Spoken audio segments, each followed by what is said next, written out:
Bienvenidos, te invito a que me apoyes suscribiéndote y dando clic en la campanita.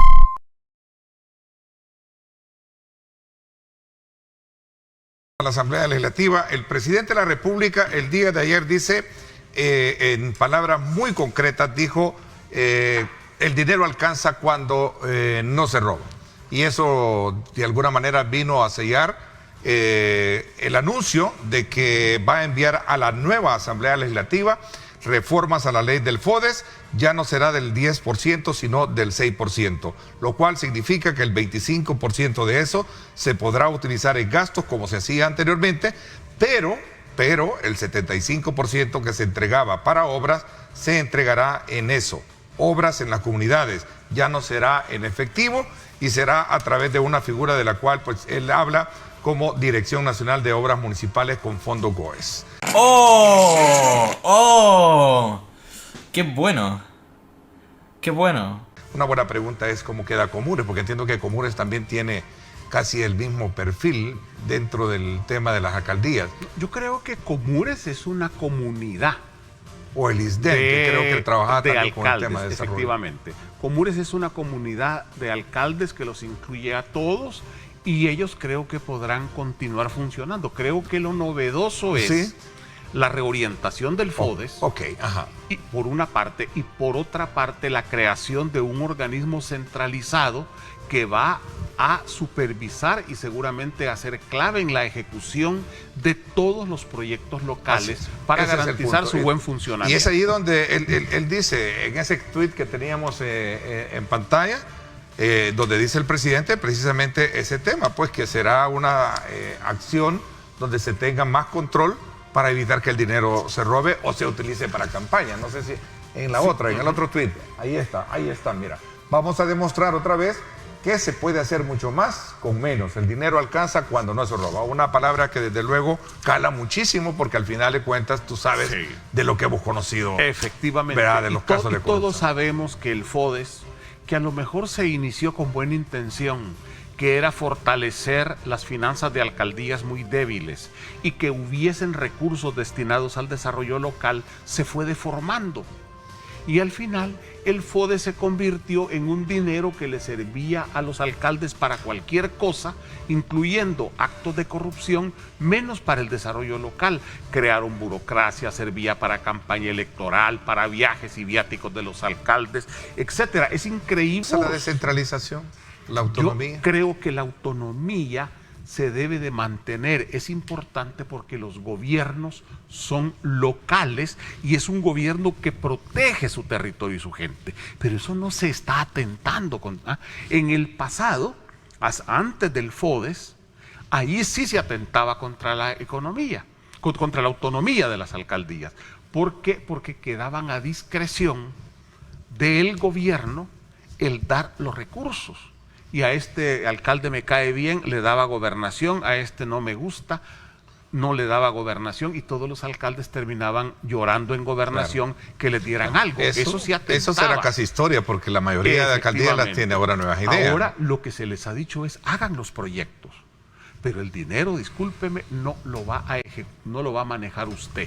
Lo vamos a ejecutar de manera más eficiente y vamos a hacer la obra y el alcalde la va a terminar inaugurando. Mira lo que dijo Ernesto Mason a propósito un poco para poner en contraste, digamos en contrapunto de lo que estamos hablando. Ernesto Mason, actual alcalde saliente de San Salvador, asesinaron el FODES, la autonomía municipal y la descentralización, otro espectacular retroceso institucional para nuestro país. Le responde Alejandro Zelaya, ministro de Hacienda.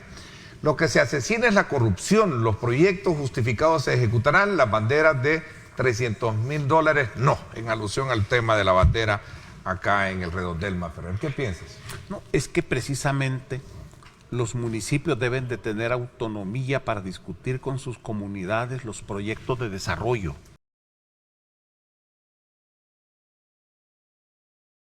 Sí, Ricardo Zúñiga, perdón el lapso.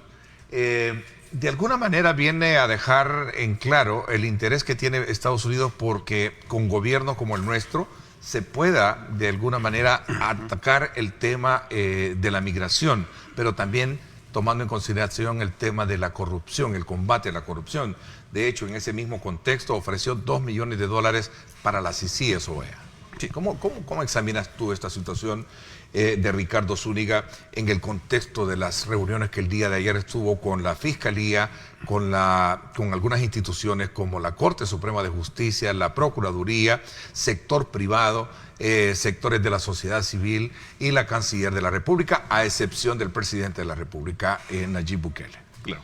No, yo creo que la relación con Estados Unidos, que pasa por un buen momento, es positivo que un enviado especial de un nuevo gobierno que tiene pocos meses de haber comenzado a funcionar viaje a esta región de Centroamérica. Les permite actualizar el conocimiento sobre cómo están estos países, pero por otro lado comenzarse a forjar una opinión propia sobre cuál es la nueva realidad. Las realidades de nuestros países se han transformado. Hace unos años nos metían en un solo cuchubal que se llamaba Triángulo Norte. Lo sigue haciendo. Pero ahora ese concepto, aunque como tú bien dices continúa, se volvió obsoleto. Las realidades de cada uno de los países son diferentes. Los esfuerzos por lo que están transitando cada uno son distintos y por lo tanto no pueden volver a recoger esquemas del pasado. Eso es muy importante. En segundo lugar, yo creo que la agenda de los Estados Unidos hacia la región en lo básico se mantiene. El tema de la corrupción no es un tema nuevo. El tema de la migración también es un viejo tema que ha generado encuentros y desencuentros. El tema del narcotráfico igual, es decir, en el fondo lo que hay es una especie de búsqueda de actualizar la vieja agenda o la agenda tradicional de los Estados Unidos en cuanto a las nuevas realidades de los países. Yo en ese sentido lo veo positivo y ojalá que ahora se entienda cuál es la diferencia que existe entre estas tres naciones de lo que se ha dado en llamar Triángulo Norte en relación a hace unos años atrás. Creo que es positivo que los Estados Unidos reconozca los avances que han habido en El Salvador, así como también tome conciencia de retrocesos que han habido en otros países, como es el caso de Honduras. Y de esa manera se pueda elaborar una política que marque diferencias entre un Estado y otro, aunque los temas para los norteamericanos fundamentales son los mismos, la migración, el narcotráfico, pero no puede haber el mismo tratamiento. Este tema del combate a la corrupción debe de verse de forma aislada, entonces, a tu criterio. No, debe de verse en forma integral. Digo, cuando hacemos la comparecencia de los en relación a así es, sí, cada país así es. Sí, porque la situación de Honduras y la de Guatemala a la de nosotros se parecerá un poco, pero no es lo mismo. Exactamente, y no nos olvidemos, por ejemplo, el tema de la lista Angels que ha generado, y que esa va hasta junio, ¿verdad? Sí. Es algo que no surgió en este gobierno. Es una iniciativa que surgió antes, es decir, el problema de la corrupción viene desde los tiempos del gobierno de Arena, se ha mantenido en los tiempos de los gobiernos del FMLN y también ahora se mantiene la vigilancia con el gobierno de Nayib. La diferencia es que por iniciativa del actual presidente se creó una comisión especial para investigar los actos de corrupción, el caso de las CICIES, que fue tan controversial en su momento, mucha gente no consideraba que tenía sentido, pero ahora, ya que ha comenzado a funcionar, gracias a una iniciativa del presidente de la República, gracias a un acuerdo de cooperación con la Fiscalía General de la República, ahora esta iniciativa que originalmente tomó el presidente Bukele hace unos años atrás recibe un espaldarazo y un apoyo importante del gobierno de Biden. Ok, fíjate que a propósito, ayer en el contexto de la reunión que hubo entre Ricardo Zúñiga, el fiscal Merara y también el representante de la CICIE, decía Ronald Ochaeta, quien es el comisionado de la CICIES, que se han enviado 12 casos de posible corrupción a la Fiscalía. De hecho, decía en este caso Raúl Melara, no vemos personas, vemos hechos. Agradezco el apoyo del gobierno estadounidense para que la CICIES continúe su trabajo. Efectivamente, fíjate que lo importante es que el acuerdo de cooperación entre Fiscalía y CICIES le permite a la Fiscalía buscar el mecanismo de validación de todas las investigaciones que hagan las CICIES y que se las presente a la Fiscalía. Eso es la modalidad propia del Salvador según el espíritu y el tono de nuestra Constitución. La gente espera de que de repente haya enredadas de corruptos, etcétera. No nos olvidemos que en Guatemala, cuando se instaló la CICIES tardó casi 4 años en empezar a producir resultados en Guatemala.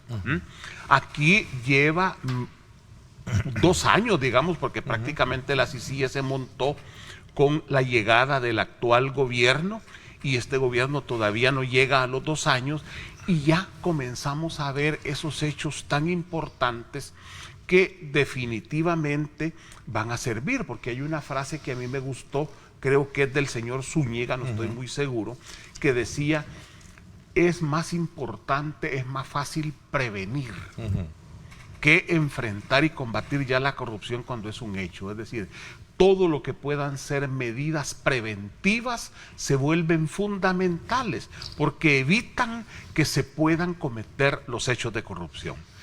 Creo que el país en general va por buen camino. Creo que está iniciando el gobierno de los Estados Unidos, el nuevo gobierno, un periodo que puede ser de 4 o puede ser de 8 años. Y a mi juicio es un buen paso que haya comenzado por enviar su propio designado a que vaya a ver la región y le traslade información actualizada, que estar pensando en que informes que le pueden haber pasado desde otros lados son realidad cuando ya esa a lo mejor se ha modificado. Interesante. ¿Qué te parece las reuniones que sostuvo con los sectores a excepción del presidente? De hecho, ayer en el Washington Post se publica una información en la que se deja entrever muchos aspectos, pero hasta ahorita, esto lo quiero aclarar, no hay una posición oficial del Ejecutivo directamente para decir las razones por las cuales el presidente no pudo, digamos, coincidir con, en este caso, la agenda o una reunión con el enviado especial. Claro. Por un lado, tiempos apretados en ambas partes, limitados, pero creo que lo más importante es que el enviado se va a llevar la opinión de otros sectores que no son el gobierno, es decir, ha hablado con distintas organizaciones, ha hablado con las CICIES, con grupos empresariales. Con la canciller, que creo que es la voz del, así es, la voz diplomática. Por el lado del gobierno, con la canciller, pero creo que es positivo que le haga un repaso a lo que hay en el país.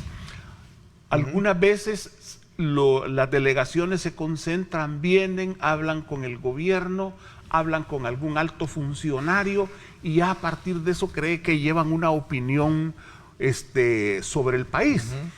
Creo que en este caso lo positivo es que se ha hablado con diversos sectores y por lo tanto se recogen distintas opiniones, incluso de sectores que en un primer momento estuvieron manifestándose en contra de las CICIES cuando la propuesta se hizo, sectores que no entendían la importancia de esta comisión, que la criticaron, que la censuraron, que decía que era propaganda, etcétera. Ahora, obviamente, no van a decir nos equivocamos, pero en esta nueva actitud hay un reconocimiento a ese esfuerzo que inició este gobierno y que ahora ha comenzado a ganar legitimidad. Bueno, el periódico incluso, ahí lo vemos ya en pantalla, de alguna manera deja entrever que como que devolvió el presidente, digamos, el rechazo de la cual él tuvo, supuestamente de una reunión a la que él quería tener y no fue recibido en Washington, ¿verdad?, por el presidente. Se ha tratado de De verse así. De inflar problemas. Devuelve el que revés muchas que veces pudo haber recibido. Creo que así lo manejan. No. En primer lugar, nunca se comprobó ni siquiera que Devuelve haya el desplante viajado a la el administración de presidente, Biden, que haya sí. mucho. Sí, un presidente no va a llegar a pararse enfrente de la Casa Blanca a ver si asoma por una ventana el presidente de Estados Unidos. Señor presidente, no, eso es un absurdo. Es decir, son cosas de peregrinas que la oposición en algún momento manejó, que la gente incluso no las cree, y creo que el 28 de febrero hubo una respuesta muy contundente de la ciudadanía frente a todos esos rumores y esas cosas que se manejaban. Y ahora se está tratando de manejar las cosas de manera diferente. Aquí hay una táctica que todo lo que haga es malo y todo lo que no haga también es malo. Si no se reunió con el presidente por diversas razones, es malo. Si se hubiera reunido, lo vino a regañar, le vino a reclamar. Todo lo que se hace tiene un signo negativo, y ese es el esquema que todavía la oposición no ha logrado entender, que ese es el esquema que les fracasó y que quedó demostrado el 28 de febrero porque pierde toda objetividad. El país se abre a una nueva realidad, a una nueva etapa. Hemos pasado por una prueba de fuego en que el gobierno sufrió la confrontación permanente, sistemática, de parte de la Asamblea Legislativa. Y ahora entramos a una fase en que el gobierno tiene control de la Asamblea Legislativa, pero además de eso, su partido está presente en la gran mayoría de los municipios del país.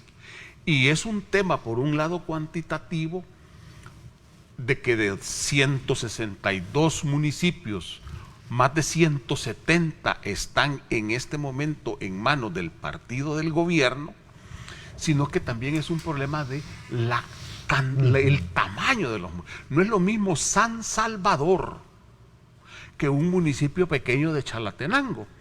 Yo vi a la gente del FMLN, por ejemplo, festejar que un pueblo muy pequeño de Chalatenango, ellos habían mantenido su alcaldía. Qué bueno, ¿verdad? Qué bueno que la mantuvieron, pero no se puede comparar a San Salvador, por ejemplo. En ese sentido, hay una nueva realidad en que se necesita, si el gobierno quiere ser eficiente y cumplir sus promesas, no solo hacer modificaciones necesarias, responsables en su equipo de trabajo, sino que al mismo tiempo también tener una visión diferente de cómo debe de funcionar este país.